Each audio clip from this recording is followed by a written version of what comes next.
time this afternoon. My name is Peggy O'Neill Vivanco. I am the Vermont Clean Cities Coordinator at UVM's Transportation Research Center. This webinar is exploring a clean transportation standard here in Vermont. I want to thank Jessica Poulin, the Vermont Clean Cities intern, who is doing our behind the scenes work today. Once we hear from all of our presenters, we're going to have a big juicy Q&A. And at that point, I'll invite Ryan Lamberg on the to help me with facilitation of questions. In the meantime, if you have questions during the presentations, please feel free to put them in the chat and we'll start addressing those as well as we go into the questions. The agenda real quickly, I'm going to give you a quick Clean Cities overview.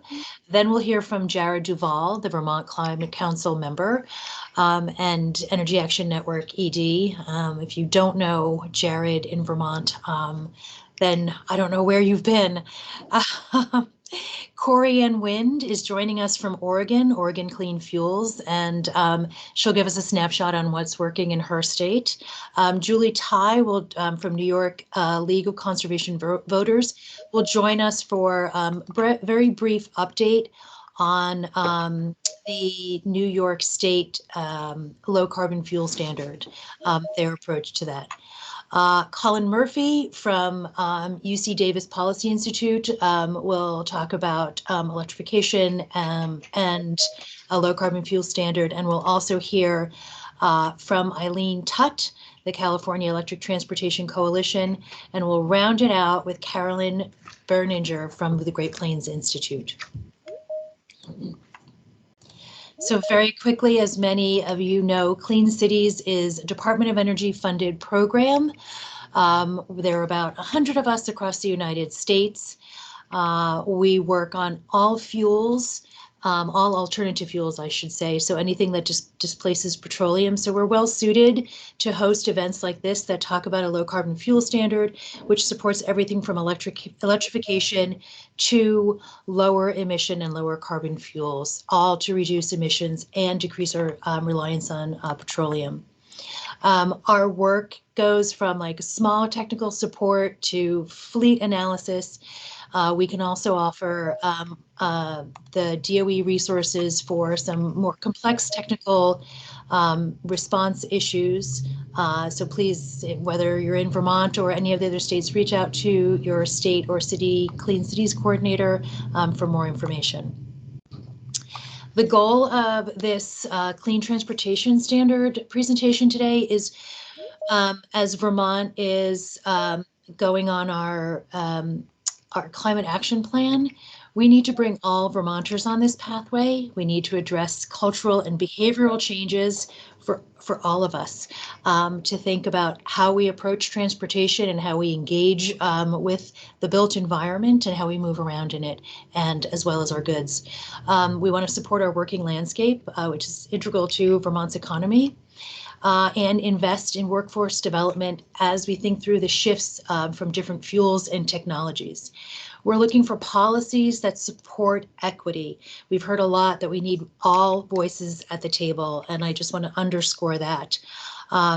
We want to think about compact land use, transit and bike and ped infrastructure, both are near and dear to my heart, investment in clean jobs and investment in electric vehicles, as well as biofuels. In the heavy duty sector, there's nothing in the electric field yet that's going to get us where we need to get to. And so we really need to reduce emissions today. So what are the tools that we have in our toolbox to do that today? So with that, thank you. And let me introduce Jared Duval, Executive Director of the Energy Action Network, as well as a member of the Climate Council and an integral part in conversations on helping to demystify and explain all these processes to lawmakers, practitioners, as well as residents. Jared? Thank you so much, Peggy. Thank you to you and to Jessica for organizing this event and everyone else who's been involved. it's a really important and timely conversation. I want to say that just up front that even though my day job is, as you mentioned, Director of Energy Action Network, the nonprofit organization, today, the extent to which we'll get into talking about policy options, I am doing that in my role as an appointed member of the Vermont Climate Council. And so I want to start there because I think it's helpful to set some context for this conversation in terms of where Vermont stands with our Global Warming Solutions Act and with the climate action plan that was adopted by the Vermont Climate Council in December of last year. So I'm just going to do a short bit of context setting, and then I look forward to hearing from experts, from the rest of the panelists and getting into conversation and Q&A. So next slide, please. So a couple of years ago, Vermont adopted the Global Warming Solutions Act, which set a number of requirements. It established a Vermont Climate Council of 23 members that it charged with authoring a climate action plan that can add up to meeting the requirements of the Global Warming Solutions Act. That includes both our legally binding emissions reduction requirements with key years in 2025, 2030, and 2050, but it also talks about other really key priorities, even if they don't have a kind of metric associated with them, including a focus on resilience and adaptation. And so there's work that happens across the council on 5 different subcommittees.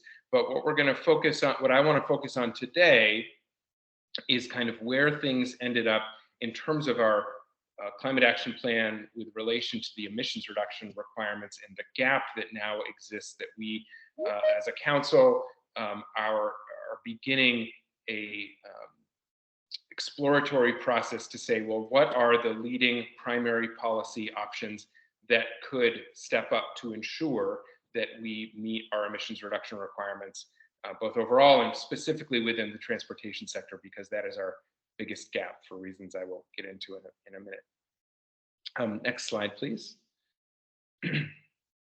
So this sets the context of our historic emissions. You can see the emissions from the transportation sector, that biggest chunk in green at the bottom. And if you see those 3 green dots in the northeast corner sloping downward, those are the overall emissions levels we need to get to by 2025, 2030, and 2050 to comply with our Global Warming Solutions Act. So that helps set some context. Next slide, please. This is another way of looking at that breakdown of emissions by sector. Transportation accounts for, as of the latest inventory, 40% of Vermont's total greenhouse gas emissions, the largest single polluting sector in terms of our climate pollution. Next slide, please. And a big reason for that is because of how currently fossil fuel dependent our transportation sector is, primarily gasoline used in our light duty fleet. You can see the fuels breakdown in terms of our energy sources on the left, and you can see the emissions by kind of type across our transportation sector, with the largest being from our light duty gasoline fleet, but then there's also emissions that come from light duty diesel, heavy duty diesel, and then some other sectors, a small slice there around aviation, gasoline, and jet fuel. Next slide, please. So just to set, again, some overall context that help ground this conversation about Vermont's transportation sector, we're looking at total vehicle miles traveled of over 7.3 billion in Vermont, over 580,000 registered vehicles, probably more than one for every driving age adult, not quite one for every person in the state. Our population, I believe, is closer to 650, 660,000, something like that. But it's a very high number.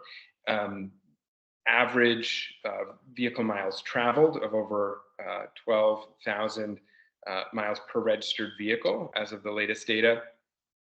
our fleet efficiency at about 23 miles a gallon, um, average gallons consumed per vehicle of about 550 gallons. And as we've seen recently with wildly fluctuating gasoline prices and price volatility, that really has a major impact on family budgets. And for every dollar a gallon increase, if the average gallons per year is 550 or so, it's $550 a year if that price increase is sustained. So there's a big difference in what that means for family budgets. And just to break this down, I was showing the overall statewide emissions, but if we think about this kind of per person or per vehicle, it is those gasoline and diesel vehicles that for most people are the single largest source of climate pollution in Vermont. Now, of course, we need policy level investments and regulations to help bring that down and help provide people with the resources to make different choices. This is not just an individual behavior change question, but I think it is helpful sometimes to think about, at a personal level, what are these largest sources of emissions? And in Vermont, it is gasoline and diesel vehicles. Next slide, please. And it's really important to note that this is not just about emissions, certainly not in the Climate Council conversations, that we are really focused not just on meeting our emissions reduction requirements, but doing so in an equitable way that reduces energy costs and reduces energy burdens for Vermonters, especially lower and moderate income Vermonters. And that's where we see such a potential win-win opportunity, not just to reduce climate pollution, but to help people move off of the roller coaster-like price volatility that you see here represented in orange with the gasoline prices. This graph is already outdated, as anybody who follows gasoline prices knows. That orange line should be up over $4 a gallon more recently. Same is true with diesel, also very volatile in terms of price. And that green line is the statewide average for charging an EV. And of course, there are off-peak charging rates that you can sign up for with different utilities that bring the cost even lower. You see that with the two green dots in the lower right-hand corner. So this is a massive opportunity to help folks move to lower cost, more price stable alternatives and reduce energy costs and that energy burden if we get this right. Next slide, please. And it goes beyond just a kind of personal consumer, individual Vermonter perspective. It also has a big impact on the state economy. So in Vermont, 100% of the fossil fuel that we use is imported as a commodity fuel. The vast majority of it is draining the money we spend on it, draining out of state. There's really very little value add. And so, overall, this isn't just transportation fuels, but overall, Vermont spends about $2 billion a year on fossil fuel, with about 3/4 of that, nearly $1.5 billion, leaving the state economy. In contrast, the alternatives that we look to both reduce emissions and lower energy costs around electrification, around transportation efficiency, some responsible use of biofuels, that can keep much more money local and recirculating in our local economy, helping contribute more to jobs and local economic strength in Vermont. Next slide, please. And this was actually studied very carefully by consultants to the Vermont Climate Council, Energy Futures Group, and CADMIS. And one of the things that they did was a model, a pathways model, the pathways to reduce Vermont's greenhouse gas emissions in line with our Global Warming Solutions Act requirements. And then they did an economic model of what would it mean to Vermont consumers and the Vermont economy if we were to achieve those emissions reductions. And it's very true that there are significant investments that will be needed for this energy transition, estimated between now and 2050 at nearly $16 billion. However, there are significant savings that more than offset that because of the avoided use of high cost, price volatile fossil fuels.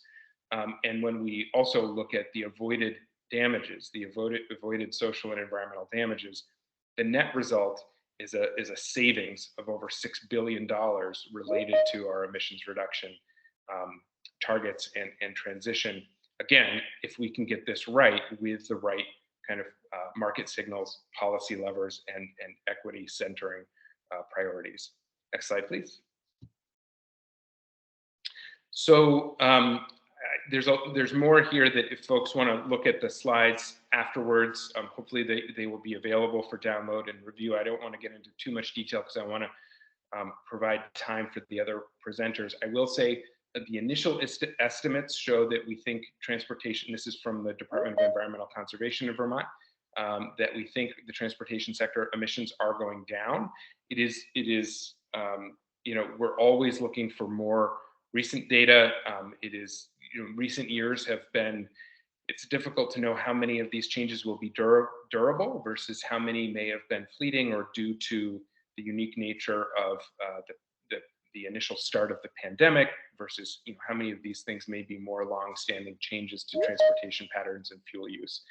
But there are a number of existing transportation policies in Vermont, some of which that were passed in the Climate Action Plan, build on these, but to start, there's a list of some of the existing policies and programs that we have to build on at the bottom of that slide. Next slide, please. And then there were a number of strategies that were put forward as recommendations in the Climate Action Plan passed in December. Some of the regulatory variety, including having Vermont join with California and other states with the Advanced Clean Cars 2 and Advanced Clean Trucks regulations. Those will be moving through the rulemaking process this year and are expected to really help transform the vehicle fleet over the medium to long term. And there were, you see below that, some of the other recommendations that were in the Climate Action Plan. Next slide, please. We also know that there are significant investments being made as a result of federal dollars that have been made available through ARPA, through the infrastructure bill, and that thanks to the work of the administration, the governor, and the legislature here, a number of those, a lot of those dollars are being prioritized for investments in things like EV incentives, charging infrastructure, et cetera. But the big question for Vermont, for the Climate Council, for anybody who wants to make sure that we meet our climate commitments, either from the perspective of our legal requirements or our moral responsibilities, is this enough? How may it add up, or may it not? And so next slide, please.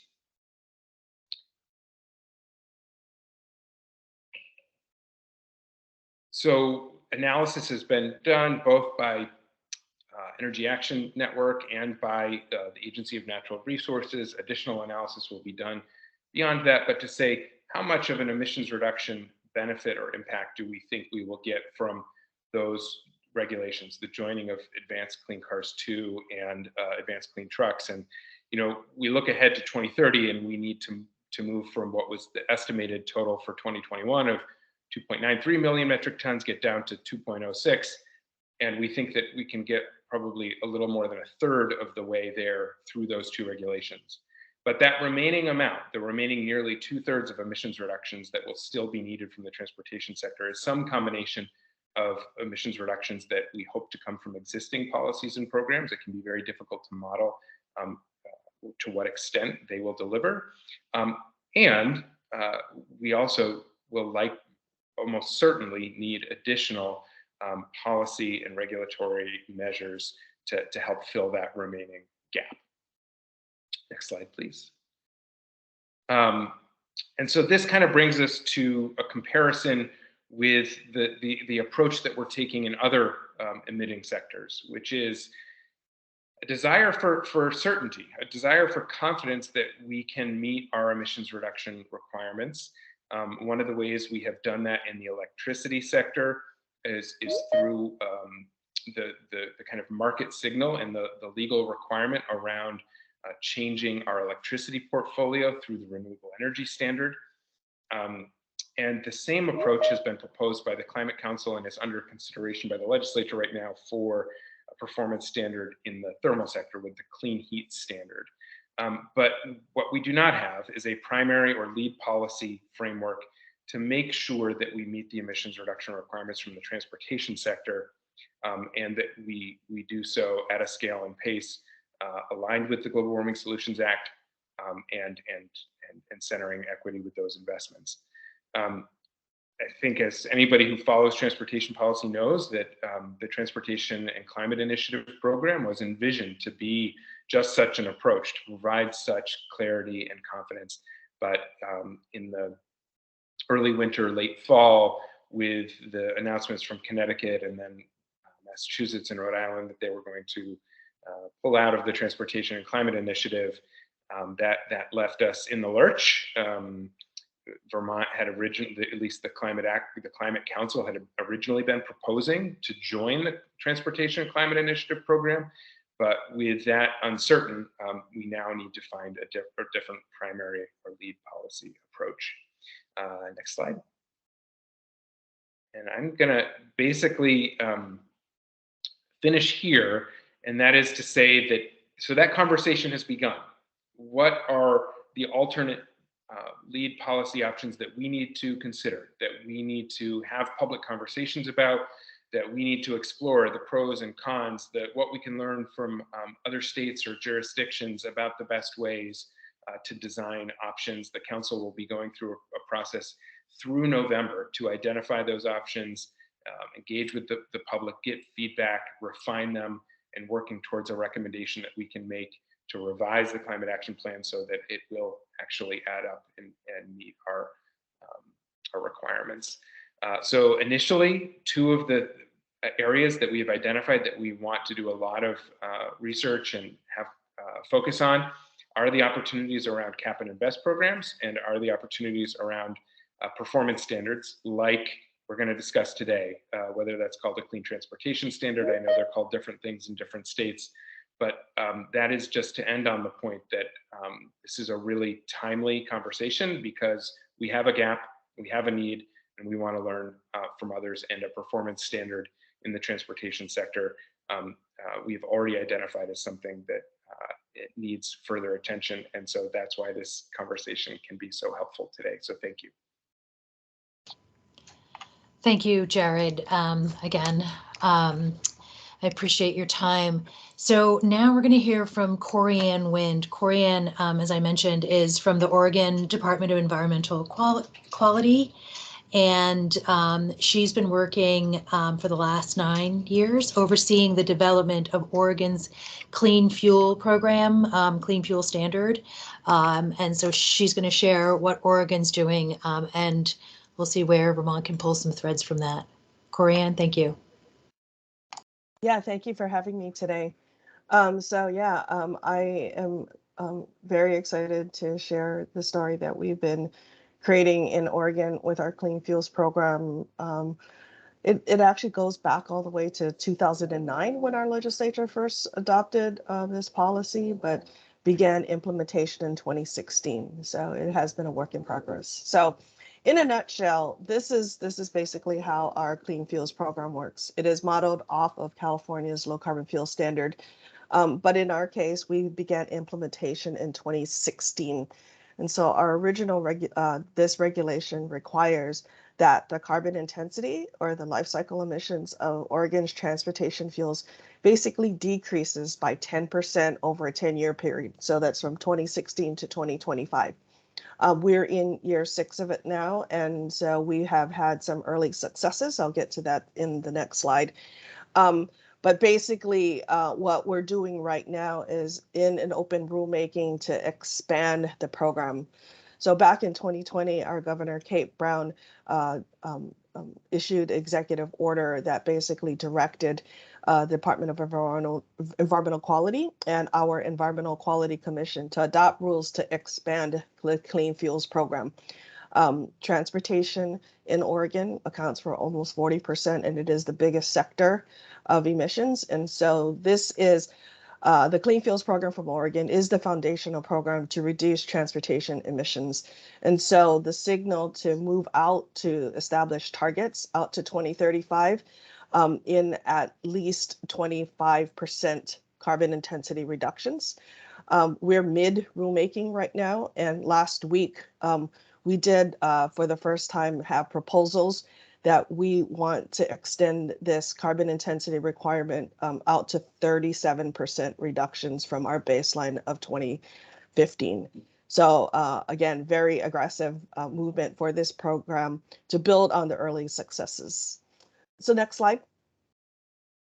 So for the state of Oregon, since the 2016, when we have been implementing this, for Oregon, this has meant that we've reduced over 6.5 million tons of greenhouse gases on a life cycle basis. It has supported the displacement of well over 1 billion gallons of fossil gas and diesel in the state, largely by blending in biofuels such as ethanol, biodiesel, renewable diesel. Those biofuels have also reduced in carbon intensity over these the time period by about 20%. So, they continue to get cleaner and cleaner as the program evolves. And it has increased the amount that has been blended upwards from where our baseline is too. Our baseline for gasoline is to require 10% gasoline. That's a state renewable fuel standard that we have in Oregon, as well as on the diesel side, a requirement that 5% of all diesel gallons have biodiesel. So we have, generally speaking, about 13% of these biodiesels and renewable diesels have replaced fossil in the state. And as well, we've had quarters where we've had upwards of 15% replacement of the biofuels. In addition, it does also promote electricity as a lower carbon fuel as well. And just an example of the kinds of investments in the state, for all of the charging that happens on a residential basis, right? It's like if you have your electric vehicle and primarily you're plugging in at home, and those credits go to our utilities primarily. But just those credits alone have led to about $20 million in EV projects to support more transportation electrification in places where we just wouldn't have had that investment at all. So those are things like new infrastructure, so new charging stations, education and outreach programs, grants to local community groups to buy EVs and charging. And so, again, a lot of investment to something that the state is being very aggressive on. Okay, next slide. So this is kind of a weedy slide, but it is just meant to kind of affirm the fact that in the state for the Clean Fuels Program, assessing the carbon intensities for individual fuels is very important. It is the core of what we do, making sure that the fuels that are being delivered actually reduce greenhouse gases. So there's a series of models that we use to actually do this, a combination of models from Argonne National Laboratory that will then assess the life cycle of a fuel. So all the way from how that feedstock is extracted from the ground, or a feedstock in the sense of like a crop that is grown, all the way through the refining process, transportation, storage, as well as combustion out of a vehicle.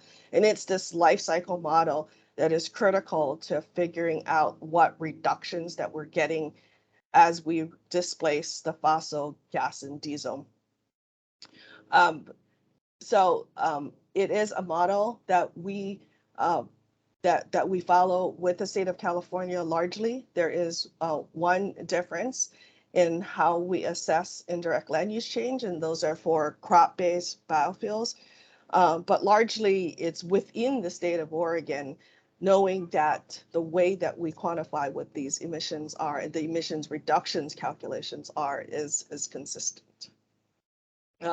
We actually audit all of these fuels that come into the state for this calculation. And starting this year, we're requiring third-party verification on these numbers. So we do have a very high level of assurance of that's what these fuels actually represent in as far as emissions. Okay. Next slide. The way that the Clean Fuels Program is established, it's really based off of credit market. And the credit market here is different than maybe you would see in some other kind of markets. The credits here represent a ton of greenhouse gas emissions. You do not get those credits until after you've actually proven what the carbon intensity of your fuel is and that it is delivered to a vehicle in Oregon.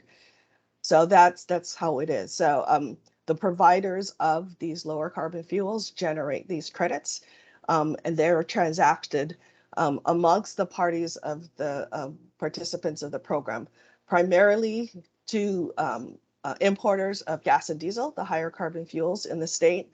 And what we do is then publish on a monthly basis what the credit prices are trading at. So the state doesn't determine what those credit prices are, the market does. You can see with this graph over the last year or so, it's pretty steady at about $125 per ton of, excuse me, of greenhouse gas reduced. What that then translates into for us is a requirement that our legislature has placed on us to calculate what the cost of complying with the program is.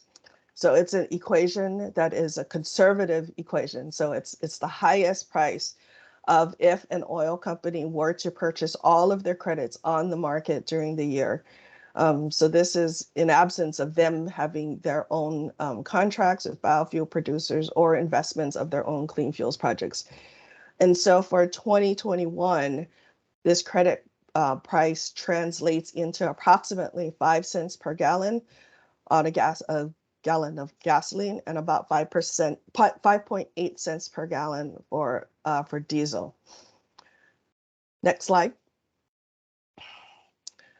But what the price of the credits and the lower carbon fuels brings to the state of Oregon is the fact that for the lower carbon fuels, they generate credits which are then sold, and that brings down the price of fuels that have become more and more available in the state because of the program. So for example, if you take a standard corn ethanol, it generates about 40 cents per gallon, right? So the more ethanol you blend into a gallon of gasoline, the more that price of fuel comes down.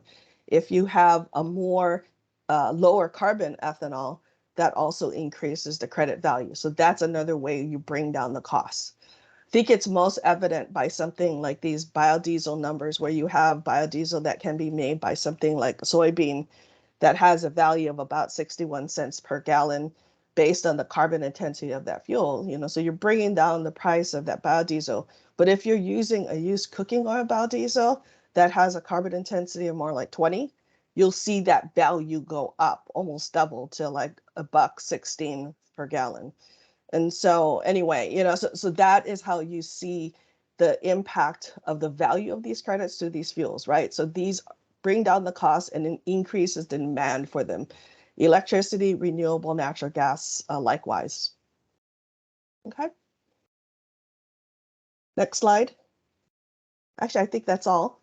So I will take questions at the end or whenever you want me to have those. I think we'll take them at the end. You've already gotten a couple in here. Some have been responded to, but Cory-Ann, thank you. Yeah, I love your presentation. That was great. So now we're going to move from Oregon, who has their clean fuel standard in place, and we're going to hear from Julie Tighe, the president of the New York League of Conservation Voters, who just jumped on the line, and she's going to give us an update on New York State's low carbon fuel standard, where they are in the process. Welcome, Julie. Thank you very much for joining us.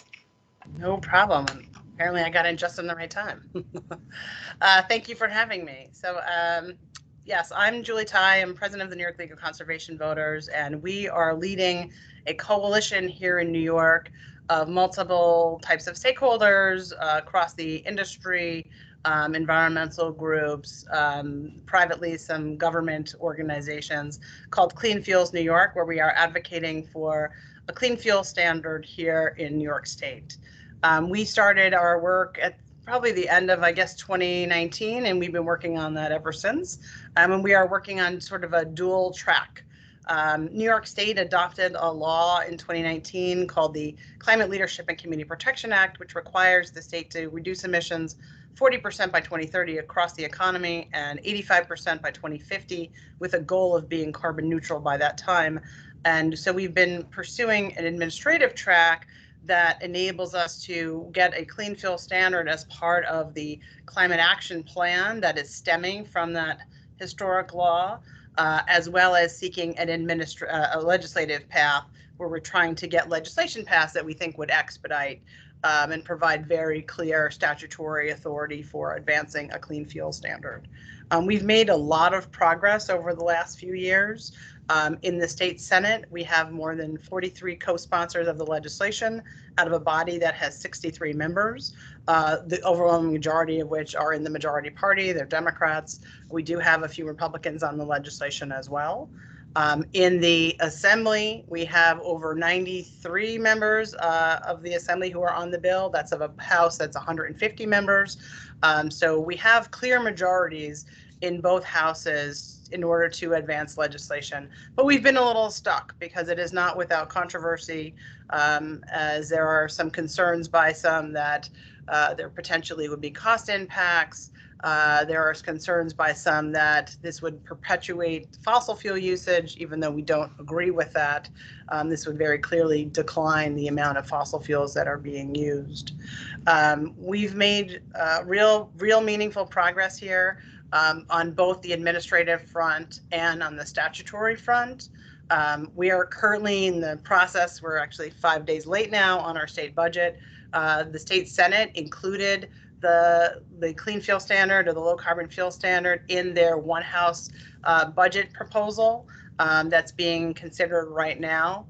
We don't expect that that's going to pass, but it is certainly a step forward because that's the first time the legislation has advanced out of committee. And at the same time, the state's Climate Action Council included a low carbon fuel standard as one of the strategies in order to meet, in particular, the 2030 goals for how we're going to reduce emissions associated with the transportation sector, which, depending on how you determine the carbon emissions, is either the number 1 or number 2 source of greenhouse gas emissions in our state. And it's the only segment of emissions that has been growing over the last several years. So we're very excited that we're working on these dual tracks.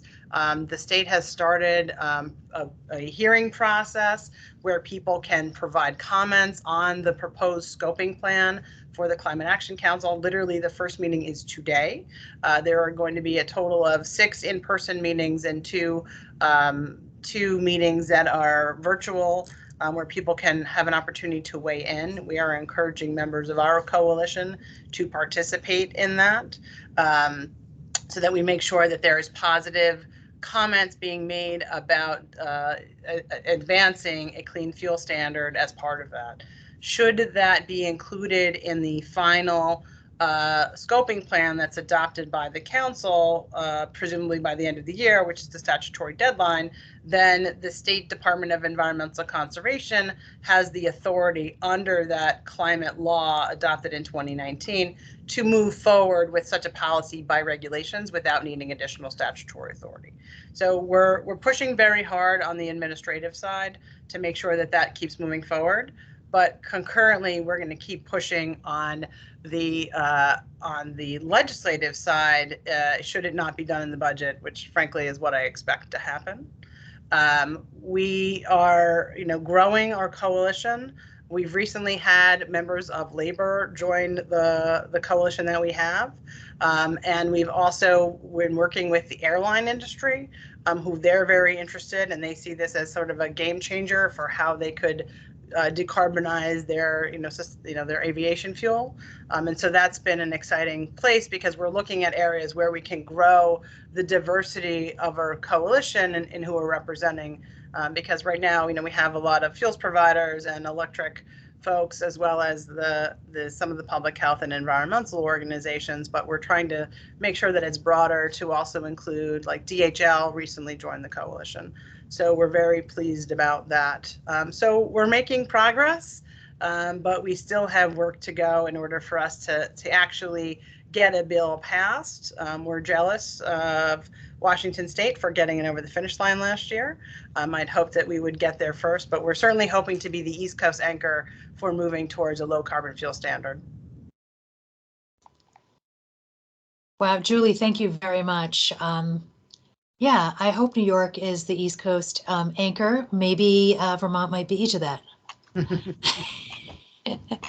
Thank you very much for your time. I really appreciate it. Next up is Colin Murphy. Colin is from the UC Davis Policy Institute for Energy, Environment, and the Economy.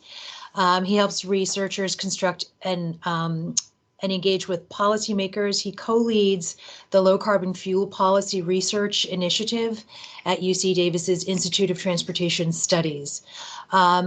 He led the fuel section research for the recently released report for driving California's transportation emissions to zero. So we'll hear from Colin right now on his policy research and advocacy. Thank you, Colin. Great, thank you. Happy to be here. Certainly look forward to the discussion and appreciate the presentations from everybody who's come before me. So I think I really wanted to sort of focus at the high level. I know there's a lot of weeds to get into with the LCFS, and it was really hard to pick which area. But I wanted to spend at least my presentation time emphasizing why the LCFS is important, given that it is envisioned as part of a broad portfolio of a number of policies that are going to help any jurisdiction meet their climate targets. And so when you look at the places that have an LCFS right now, which are California, Oregon, and British Columbia, the province in Canada, what you see in this figure are the alternative fuels that are going into each of these jurisdictions, things that are helping them meet their long-run climate and clean energy goals. And while the portfolio of fuels looks similar, there's a lot of key differences between them. And I think one of the important things to realize is that fuel often ends up being, a somewhat local production, particularly alternative fuels. And you need to have a policy that's flexible enough to adapt to whatever sort of local fuel supply happens to be available. Like Jared mentioned in his presentation, there's a lot of value to not having your fuel supply depend on volatile international oil markets and many thousand-mile supply chains. You have to have a policy that can understand and successfully adapt to what's available in your local jurisdiction. I think that we're seeing that with the three jurisdictions that have LCFS policies right now. You also need something that can adapt to different rates of change and different sort of focuses of change within climate policy. In California, our greenhouse gas emissions are incredibly dependent on the transportation sector. When you include fuel production, over half of our GHG footprint is from transportation. Other states, it's different, and so the policy of solutions every state's going to use is going to be different. So you have to have something that can flexibly adapt to that, and the LCFS has shown that it can by the fact that it's succeeding in a number of jurisdictions now. Next slide, please.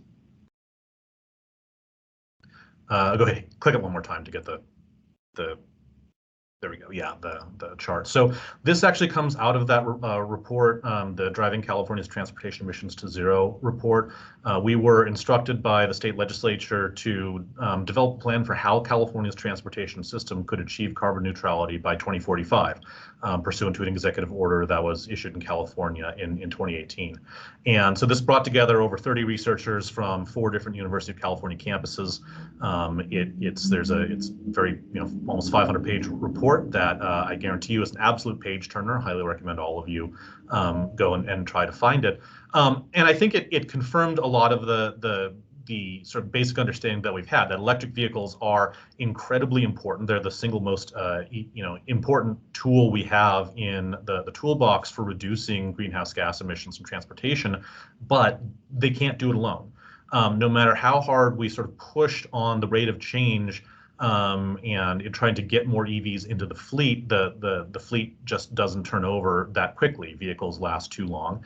And beyond that, there are a number of applications that are probably just not a good match for batteries and the electric powertrains. So you're going to need to have a policy that not only provides really strong support for electrification, but also finds a way to find the right balance between electricity and other alternative fuels. There's a need to bring in fuels that you can scale and commercialize immediately, things like renewable diesel and ethanol. These fuels, when you make them properly and when you sort of have a policy that supports reductions across their full life cycle, they can clearly be better than petroleum and lead to sort of net greenhouse gas reductions compared to petroleum, but maybe they struggle to get all the way to zero. They don't have a clear pathway to get to zero emissions by 2040 or 2050. And so you have to have a policy that can adapt to that, adapt to the idea that there are fuels that have utility now but won't have utility later. And because of the way the LCFS is designed, with a target for carbon intensity that declines over time, it creates this sort of built-in expiration date for fuels that have some value now but won't have but don't have a clear pathway to zero emissions. And so that's another reason why the LCFS is a particularly useful policy structure for supporting these kinds of transitions across an entire economy. Next slide, please. The other thing that's critically important is that the LCFS is based on life cycle analysis. And so a lot of the existing policy tools that regulators and legislators have had historically have focused on emissions that come out of tailpipe. And historically, when gasoline was the main fuel you were using for transportation, that was okay, because most of the greenhouse gases, most of the carbon was emitted out of the tailpipe of the vehicle, and almost all of what was left was emitted from the refinery and the production of oil. So there was a relatively small number of places. So a sort of tailpipe or smokestack focused policy was capable of dealing with emissions from conventional petroleum-based fuels. But next slide. When you start getting to biofuels, it changes a lot.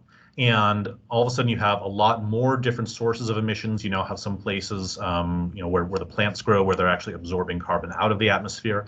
You have indirect effects like land use change, where changes in agricultural commodity prices because of the consumption from biofuels changes how growers all over the world might choose to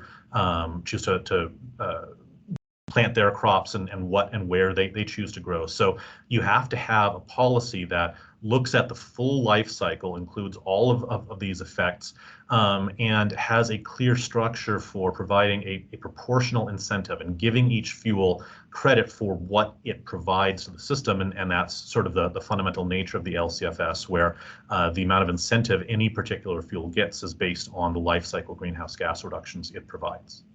Next slide. So obviously I'm a big fan of the LCFS. I think it's an important part of transportation portfolio. It is not a perfect policy. There are no single perfect policies, and the LCFS still needs support from other policies as well. And there's going to be several challenges ahead, particularly as we take up these ambitious targets under things like the Paris Agreement or the climate action targets that a number of jurisdictions have put forth. The first is that there's going to be a very rapid transition required, that we have 20 to 30 years to really get fossil fuels out of our transportation system. And while we do have a number of fuels and tools that we can apply to this, not all of them have the same sort of clear pathway to zero. And so there's a lot of value to having something like the LCFS, where different jurisdictions can tweak the pace of change to match their needs and the available fuels to their jurisdiction. And then fuels that are better than petroleum but not zero can provide value in sort of the leader of the pack jurisdictions for a while, and then sort of move to other jurisdictions that are at a different pace or in a different location in their transition. There is a big challenge that we're still dealing with, and I and my colleagues here at UC Davis spend a lot of time thinking about and researching about where are we going to get the feedstock, particularly biomass, because most of these alternative fuels, other than electricity, come from biomass. And there is a lot of biomass in the world, but it's all very place specific. There were visions years ago of one crop, whether it was switchgrass or miscanthus or corn or something that you could just plant everywhere and use it to make energy, and sort of a copy and paste solution. And we're realizing now that that just doesn't work. The world and natural ecosystems are too different. You have to have a policy that can adapt to the local conditions, the local supplies of biomass, and the local sort of technology and supply chains that can turn it into fuel. And so a performance standard like the LCFS that gives you a framework for evaluating the full life cycle is a really sort of strong way to thread this needle, especially in the time frame that we have. In particular, right now in the U.S., we're seeing vegetable oil, things like soybean oil, being used a lot to make biofuels. It was mentioned earlier in both Eileen and Jared's presentation, I believe. We know that soybean oil can make a fuel that is clearly lower carbon than petroleum. We know that there is the capacity to increase soybean oil production in the U.S. We don't know exactly how much. We know that there's probably at some point there's going to be a limit, and it starts becoming unsustainable. And so you have to have a policy that gives you a structure to understand that and to account for that. And so we think that the LCFS provides that framework, and we're working to fill in the remaining pieces that are needed right now. One question we get all the time is, what about gas prices and what's this going to do to the price of fuel for consumers? And so, for one thing, I would say is, right now, without any alternatives to petroleum, there's not much policymakers can do. But as you start to diversify your fuel system, there are options, and it gives a lot more tools for mitigating sudden swings in gasoline price.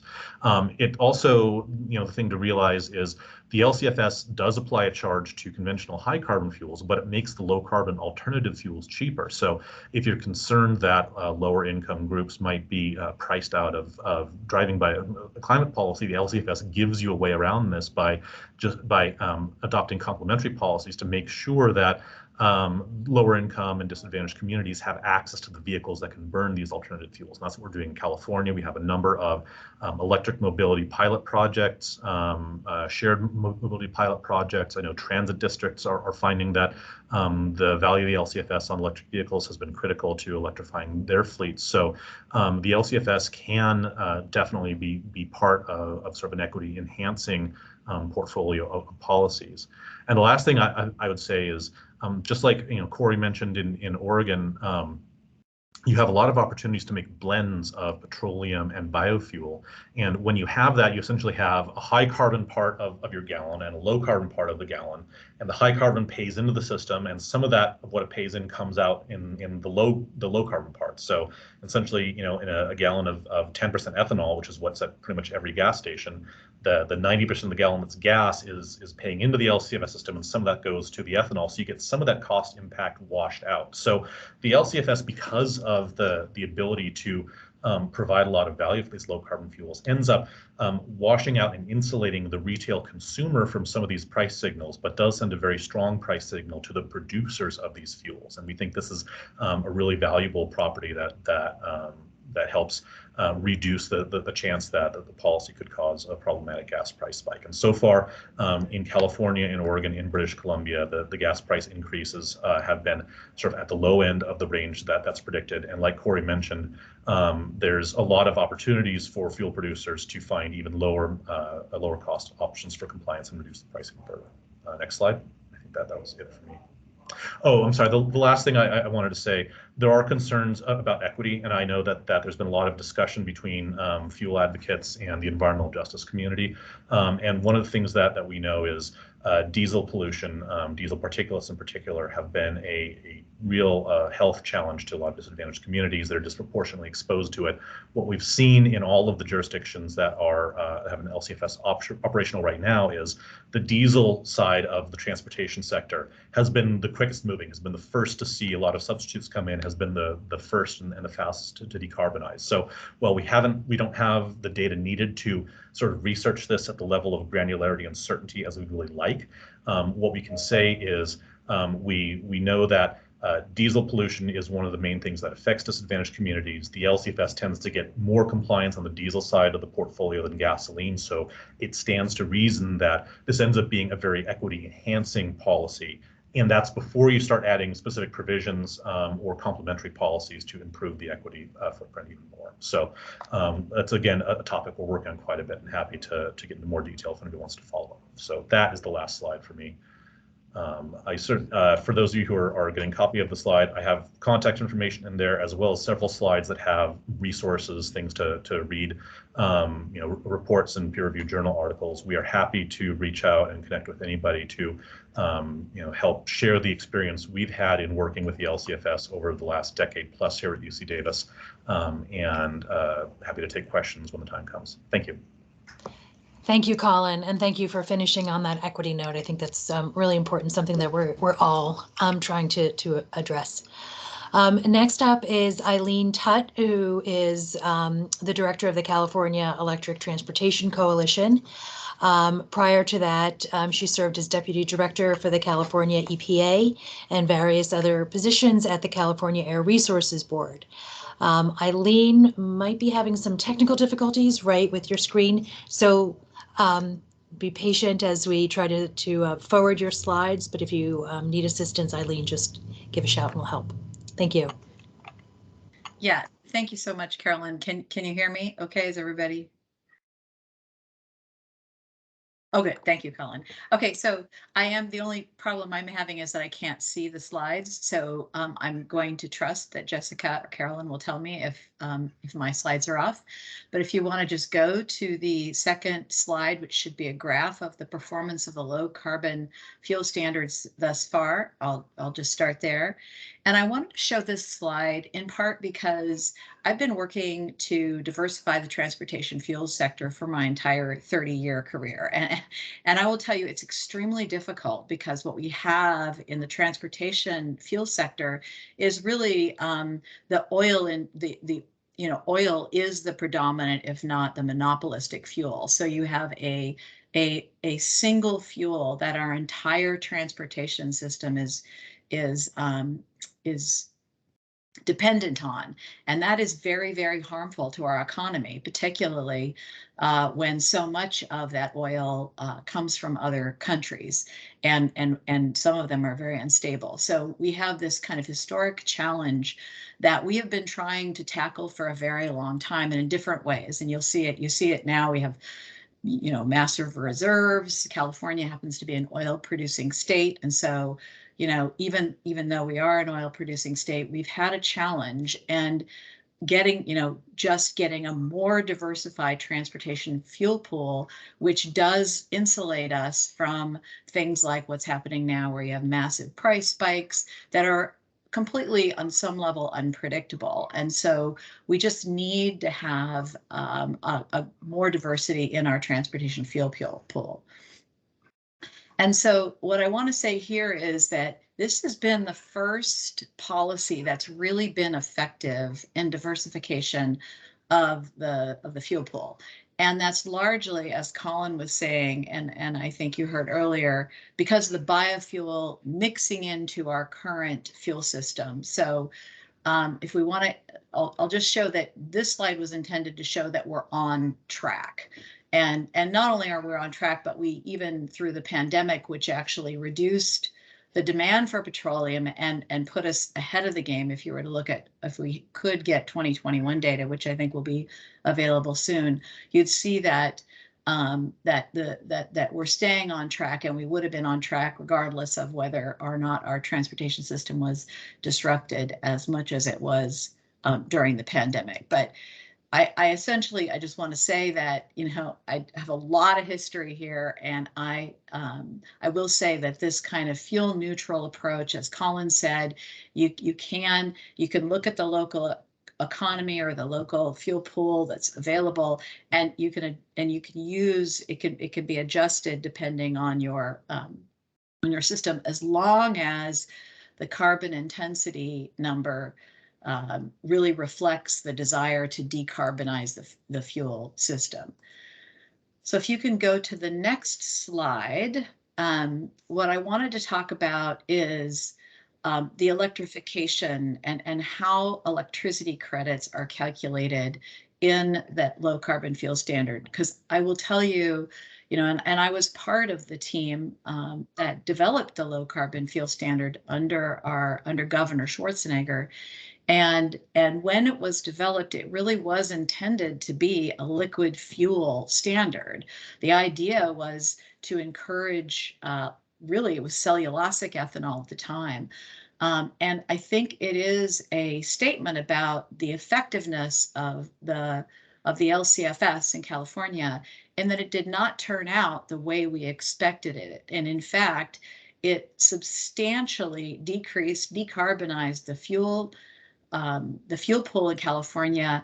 We also overcame numerous litigation efforts by opponents of the LCFS to try to get rid of it. And so I think it just shows the resiliency and effectiveness of this policy, which was intended to really reward low carbon fuels without picking winners. And so what we're seeing now is that, unlike what was anticipated, Colin pointed out that diesel reduction, carbon reduction in diesel, renewable diesel, nobody saw that coming. And yet it was the most cost-effective, low carbon option to decarbonize our transportation fuel system. And now you see a lot of renewable diesel coming into the program. I would say the same is also true for electrification. Nobody thought that EVs would be a part of the solution, other than a small part, and certainly not in meeting the low carbon fuel standard. But as it turns out, the low carbon fuel standard incentivizes very, very low carbon fuels, and electricity fuel happens to be extremely low carbon. So you can see, when the first bullet here, how are credits calculated? I think hopefully many of you are familiar with the indirect land use assumptions, and some of the other panelists have talked about that, so that we can get a carbon intensity number that really reflects the entire fuel stream, so well to wheels. So we are not rewarding those fuels that may actually be just displacing carbon emissions to some other state or some other country. But in addition to that, because electric vehicles are, and same with hydrogen vehicles, these are not combustion engine vehicles. There is no combustion system, and they are incredibly efficient.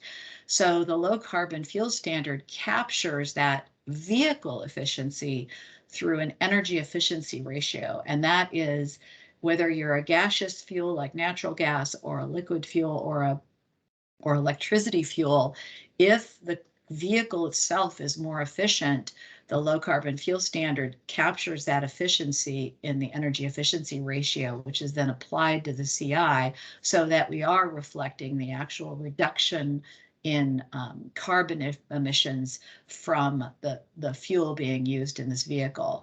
And that, I think, is it's another kind of demonstration of the resiliency of this program and the effectiveness of this program. I also want to say that because the carbon intensity of electricity fuel is so low, and particularly in California, where we have a lot of renewable fuels, and I would say Oregon and Washington even more, there's a lot of renewable, there's a lot of hydro. We have very low carbon fuel system in California, especially on the electricity side. And one of the results of this is, what I think is interesting is I heard the Vermonter earlier say that, we don't have a whole lot of electric truck options, so medium and heavy duty vehicles. But we found very early on that that was actually not the case, that in fact, there are many applications of off-road, like forklifts, or medium and heavy duty last mile delivery trucks, these vans, applications that are very, very attractive for electrification, and particularly in the example of transit buses and school buses. So we have these segments of the transportation sector that are very attractive from an electrification standpoint. And in this example, and I'll use, instead of a Class 8 truck, a transit bus generates about $150,000 it's like $10,000 per year per bus in LCFS credits. And that has really pushed our transit agencies to want to go electric. So there's tremendous opportunities for, especially if you're looking at your transit, other, non-single occupancy vehicle applications, to electrify because of the credit value of the low carbon fuel standard. The transit agencies went from opposing electrification to fully embracing it because they were generating this much needed revenue from the LCFS because electricity fuel is so low in carbon intensity. Also, there's who generates the credits is different in the electricity segment than it is in the biofuels, for example, because the biofuel producers are the generate the credits. But in the electricity sector, for residential base credits, much like Cory-Ann was saying in Oregon, those just go to the utilities, and the utilities are required to spend that money in a certain way, which is not true of any other fuel. But it is an advantage for states that want to get to zero emission vehicles or electrify their vehicle populations, because they can require the utilities to take that revenue and spend it to accelerate the market for electric vehicles. But in addition, like charging infrastructure providers, site hosts that decide to put in charging infrastructure, workplaces, they can generate credits if they provide electricity fuel through charging infrastructure to their customers or their workers. So there's these other incentive programs that encourage sites to put in charging stations because they generate these vehicles. So I also just want to mention, because we heard about the equity issues, that in California, equity issues are paramount. And unlike other fuels, electricity credits are used to benefit BIPOC communities, rural communities, low and moderate income communities, because the utilities are required to invest their revenue in these communities and make vehicles accessible to those communities. So then the final slide I'll show here is just that what's happening is exactly what was intended of for the low carbon fuel standard, in that we're seeing an increasing and unanticipated diversity in our fuel pool in California. So you'll see that the fuel use and the credits generated, the amount of credits generated from electricity is increasing, and biodiesel and other things that we weren't anticipating. But the fuel pool is clearly becoming more and more diverse as a result of the low carbon fuel standard, which I will tell you, this is a first in California's history, despite a very long, at least in my 30-year career, a long history of trying to achieve exactly this. The low carbon fuel standard in just a decade has already substantially diversified our transportation fuel pool in a state that is essentially a nation state as large as California. So I really appreciate being invited here today. I just wanted to thank Ryan and the team in Vermont, and anything that I can do to support you as you explore this option in Vermont, I would be happy to do. So thank you so much. Thank you, Eileen. I appreciate your insights there. Next up, we're going to have Carolyn Berninger. Carolyn is from the Great Plains Institute. She's a public policy manager for Transportation and Fuels program. Carolyn works on public policy, engagement, and outreach efforts related to vehicle electrification and a clean fuels policy. Carolyn, go ahead. Welcome. Thank you. Yeah, thank you. And thanks for inviting us to participate. It's looking like we're getting a little bit low on time, so and I have quite a few slides, so I'll try to sort of hit the high level points, and I know these slides are going to be shared, so we have, a number of graphs and sort of modeling results that I can touch on, but maybe we'll save the minutia for those who want to dig into that. So just by way of introduction, a little bit about Great Plains Institute and sort of what our perspective is in the clean fuels policy space.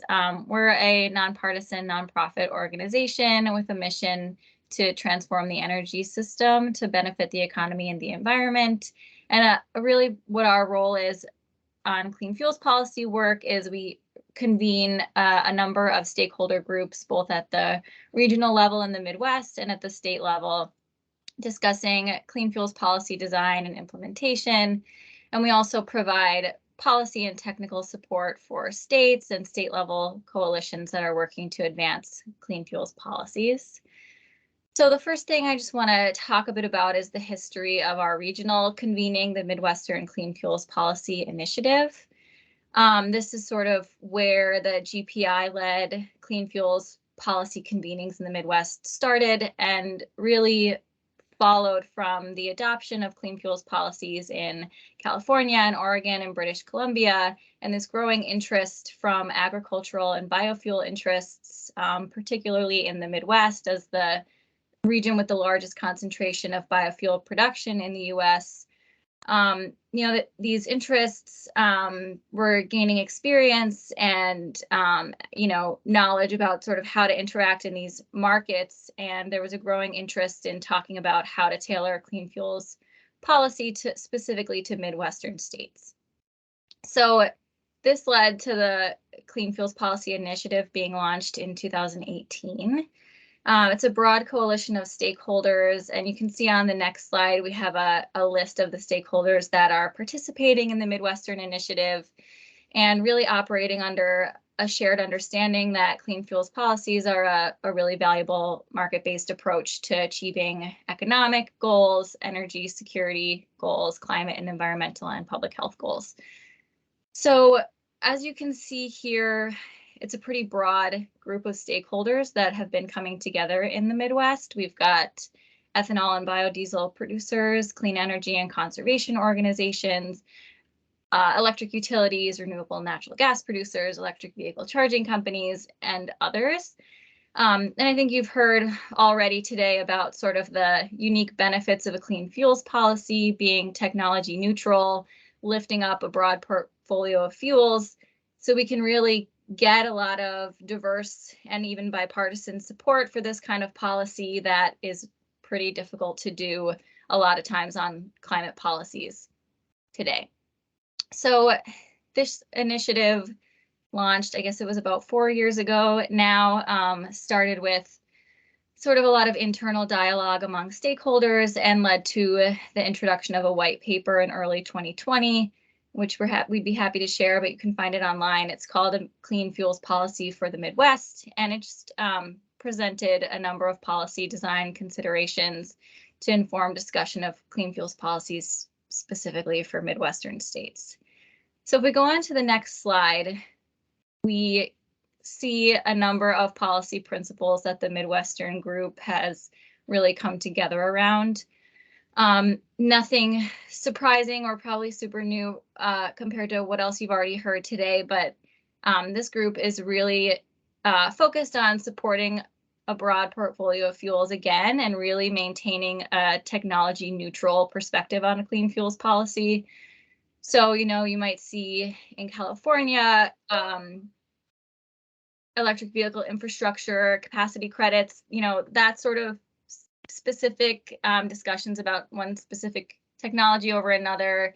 But this Midwest group is really focused on sort of treating all fuels equally and not getting into promoting, electric vehicles or biofuels one over the other. Along those lines, the group has agreed that the federal Argonne GREAT model is the model to use.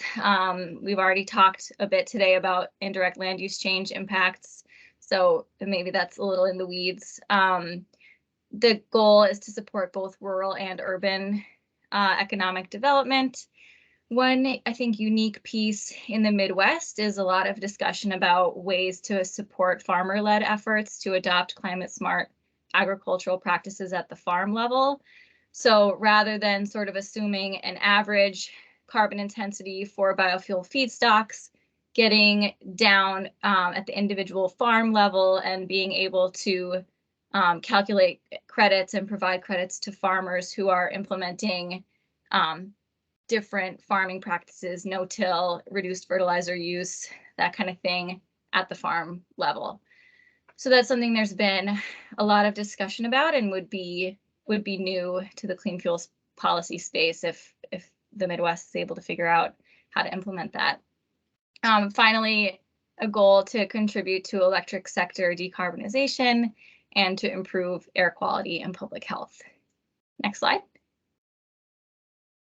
So that is a quick overview of the regional level discussions in the Midwest. I also wanted to touch upon a couple of state level campaigns that have sort of bubbled up out of the Midwestern discussions.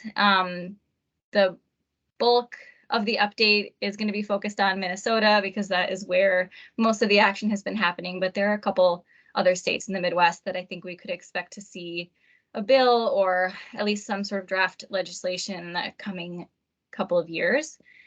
So in Minnesota, last year in 2021, the Future Fuels Act was introduced, directing the administration to initiate a rulemaking to develop a clean fuel standard for Minnesota. A couple of specifics on the bill: it would require a 20% reduction in carbon intensity by 2035. It specifies a fuel neutral program, a focus on rural and urban development, support it for transportation electrification, and that aim to support farmer-led decarbonization efforts. So those are all included in the Minnesota bill. I'm seeing that we need to wrap up. So I think those are the big updates. On the next several slides, I have a number of graphs and maps that show some of the modeling results that we've done, GPI along with ICF and the University of Wisconsin, to illustrate the impacts on fuel diversification, biofuel blending, impacts on EV sales, impact economic benefits for biofuel producers and farmers. So feel free to dig into those when you have time offline. And I think to wrap up really quickly, I would also just mention that there are clean fuels policy campaigns taking shape in Ohio and Nebraska. And Nebraska is working on draft legislation currently with the goal to introduce something next year. And in Ohio, there is a stakeholder group convened that's been meeting regularly and discussing modeling. So keep your eye on the Midwest, and hopefully we'll have more updates to share another day. Thanks. Oh, Carolyn, thank you so much. You really hit the wave tops on that. And I know going last, you're the one who's often kind of crunched. Apologies, but thank you for that. We are going to share the recording as well as the slide deck to registrants. So raise your hand if you have any questions. I'm going to go through the chat. Brian Lamberg is going to kind of look for who is asking questions kind of on the screen. I am going to look through the chat real quickly. I know that some of these questions were already answered. How does Oregon measure carbon intensity? James Dumont responded to that. Let's see. How much of a penalty in carbon intensity savings can indirect or induced land use changes account for? I can, I'm calculating that now as an example for Oregon. So I'm going to put that in the chat. I think I got a good number. It's okay. Interesting. All right. Thanks, Alex. And then a corn ethanol from Ann. I think that was, okay, that's okay. Alex responding. Okay. All right. Any questions from folks in the audience?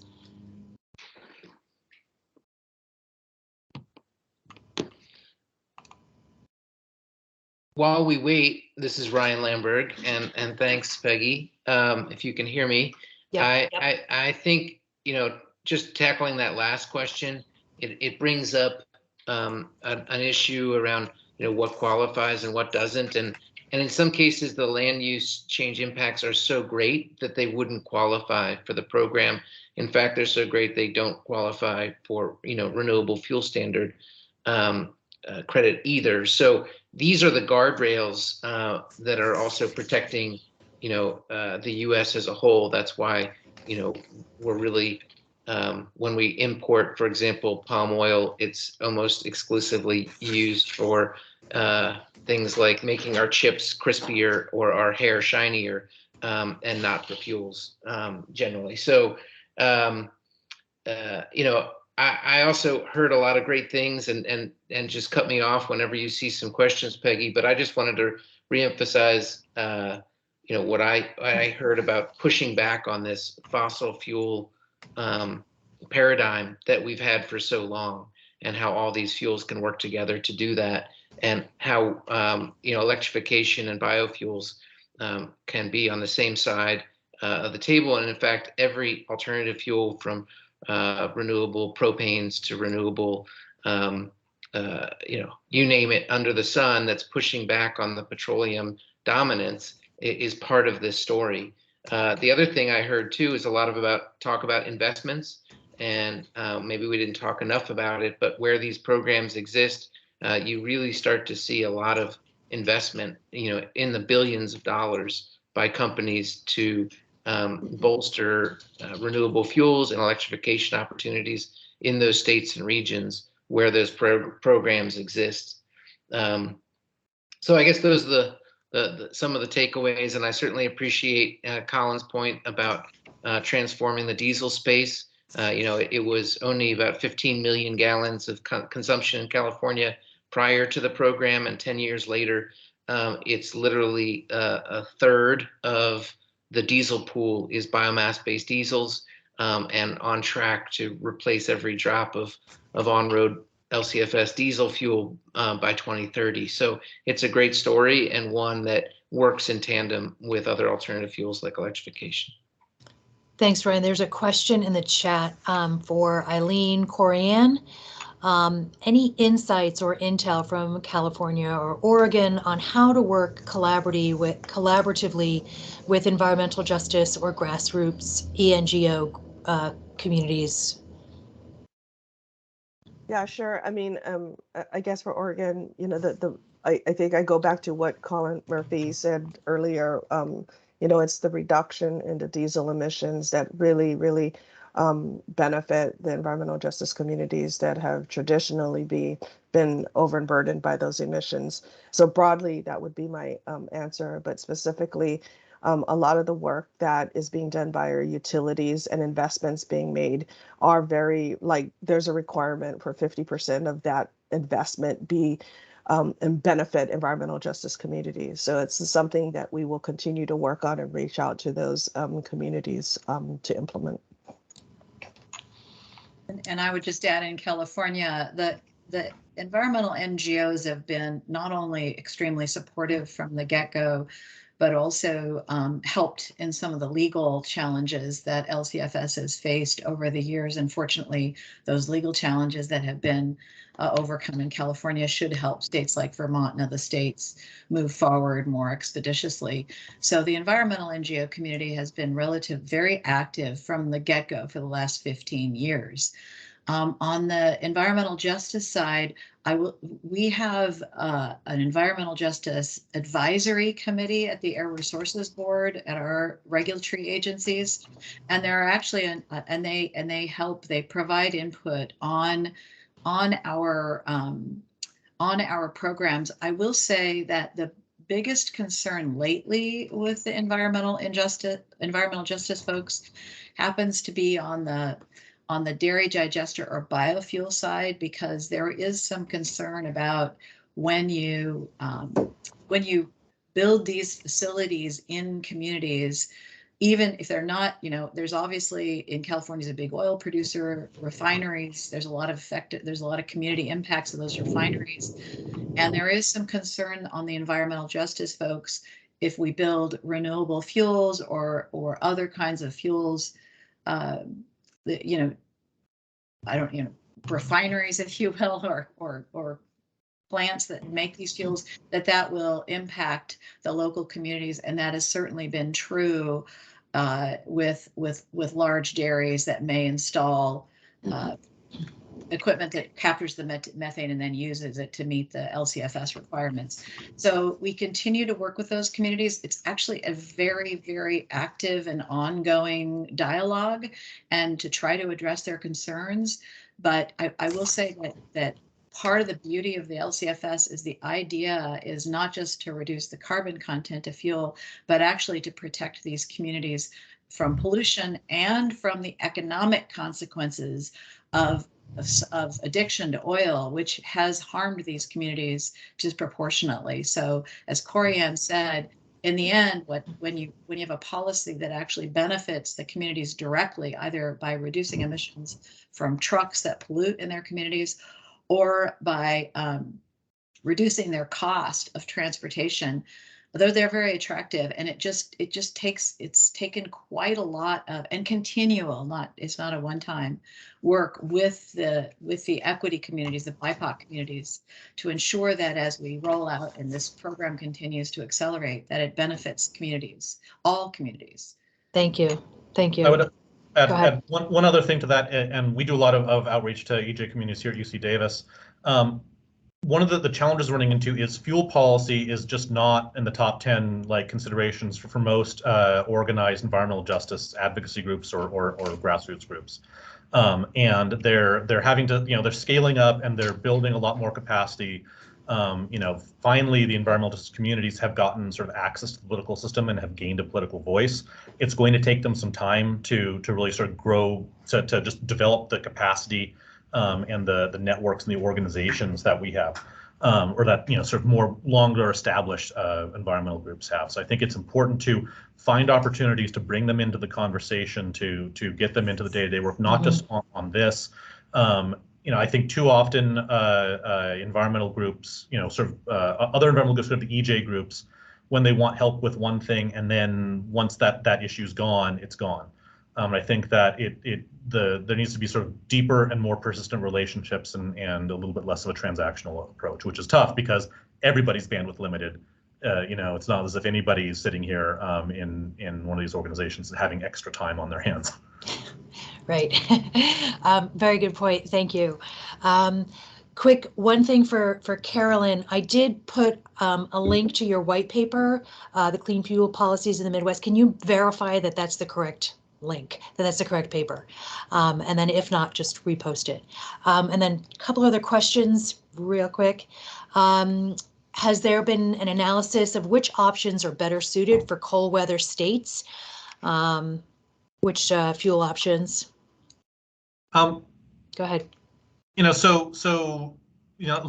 First of all, I'd say, like I mentioned in my presentation earlier, the ability to pick options and to let cold weather states find the options that work for them is certainly useful. I think that with biodiesel, there is still some cold weather performance. Renewable diesel doesn't seem to suffer from as much of that, and so I think there's options there. Electricity, we're starting to see a lot of the poor cold weather performance of early generations of lithium-ion chemistry, I think, are improving due to technology, as well as just people understanding how to use them in those situations better. But certainly there are options. Really, biodiesel's the main one that has a clear problem that we don't have a technological solution for. Okay. Ryan, do you have a question? I also want to get to Gina Campoli's questions in the chat. So. Sure. Thank you. I only wanted to point out, and Carolyn had it, we rushed her so fast not to talk about it, but Minnesota, which is probably colder than Vermont, has a B20 mandate. So 7 months out of the year, they're using, in addition to considering a low carbon fuel standard, they have a 20% mandate, and they do this with 5 months out of the year as a slightly lighter lift. I think it's a B10. But nonetheless, they're consuming a lot of biodiesel in a very northern state, and they've overcome all those technological issues that once maybe historically had been an issue, but now can be fixed through the processing aspect. So I just want to point that out, that other states around Vermont, for example, New York, Rhode Island, and others are also embracing bioheat at larger and larger quantities. So there are options out there for northern states. Okay, and then quick to get to Gina's question before we run out of time.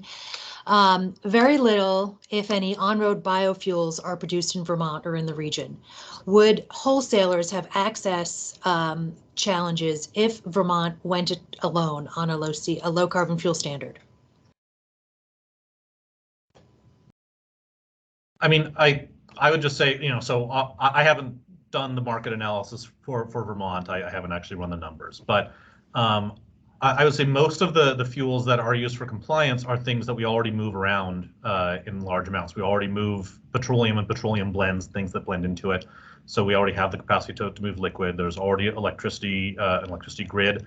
You know, it does need some additional maintenance or upgrades to handle sort of the fully developed electric vehicle system, but it's going to need maintenance and upgrades no matter what we do, whether or not there's EVs, and it is certainly possible to schedule those upgrades into normal planned maintenance activities. So without having, you know, a direct knowledge, I would say no, it doesn't seem likely. This is why careful analysis is needed as you move into it, but I don't foresee any problems that would affect Vermont.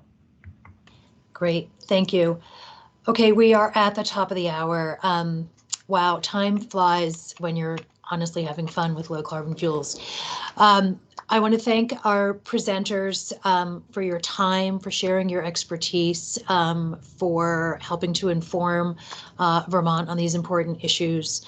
Thank you to Jared, to Cory-Ann, to Carolyn, to Eileen, to Julie, to Colin, and to Ryan. Thank you to Jessica, my intern, for pulling this all together.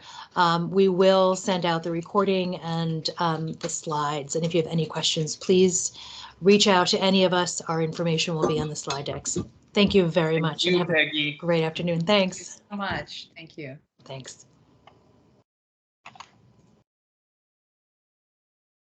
Thanks, Peggy.